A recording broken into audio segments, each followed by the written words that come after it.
Hello friend, welcome back to my channel. In today's video, I want to share with you 5 tips for improving your handwriting.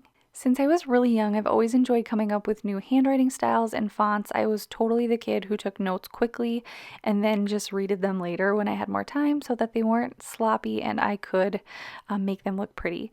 And over the years, I've learned a few tricks for improving your handwriting, so that's what I'm going to share with you today. So let's just jump right in with the 5 tips that I have for improving your handwriting. Tip number 1 is to write slowly. I know it's not always possible, which is why I used to rewrite my notes, but if you are writing something where you really want to have neat handwriting, slowing down can really help. In this clip, I'm going to show you something that may surprise you.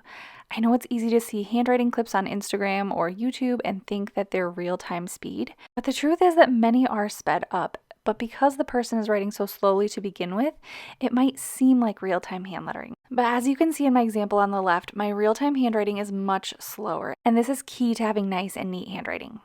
Which leads me to tip number 2, which is to pick up your pen. Now, I won't say that you have to pick up your pen after each stroke like I do teach in calligraphy, but picking up my pen frequently can kind of help me to reset and make sure my handwriting is evenly spaced and that I'm not writing at a huge slant.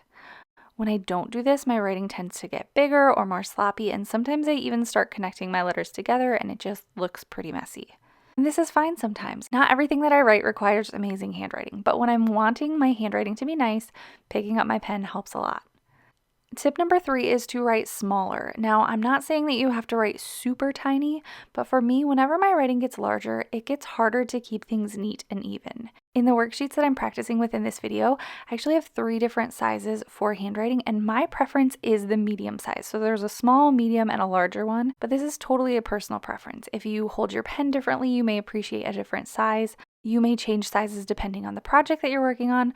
But in general, if you find that your handwriting is sloppy, check your size and see. It might be that you are slowly but surely writing bigger and bigger and bigger, which can sometimes lead to messy handwriting. Tip number 4 is to find the right writing utensils. Now, this is another one that's going to be different for everyone depending on your preferences, but overall, I look at a few things. First, I want a pen that feels comfortable in my hand. We have different grips and we have different hand sizes. We write with different amounts of pressure, so the pen that feels good for one person may not necessarily feel that great for the next. For me, I hold my pen quite upright, so sometimes certain ballpoint pens tend to scrape against the page, which does not feel nice, and it doesn't feel like they're rolling smoothly like they were created to, so that is something that I have to consider. Another thing that I look for is good ink flow. Since I'm writing so slowly, it can be hard to use certain pens that put out a lot of ink, like certain gel pens, because they can get splotchy or they can smear easily, or the lines just look thicker than I think they're supposed to. So finding something that works for you can take a little bit of time, but it can be worth it in the end as well. And my 5th tip is probably the most important of all, and that is to practice. I haven't always enjoyed practicing, but I do find that practicing with practice worksheets is a little bit more relaxing. So I do enjoy that, and I actually turned my own handwriting into a printable worksheet set in case you want to practice this style that you see here.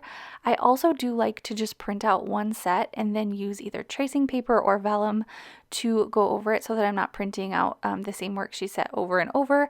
It's also a bonus that the tracing paper is really nice to write on. I will link a few of my favorites in the description box below. So this worksheet set is called the Susie worksheets because a few years ago I started giving my worksheet sets names. And so when I created this set, I figured it would only make sense to give it my name since it is my own personal handwriting style.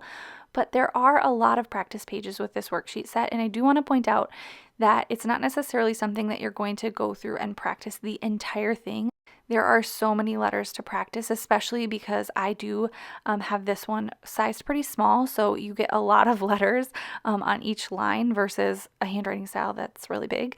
And so just keep that in mind that these are kind of meant for you to go through and pick out the pages that work best for you. That's what I do.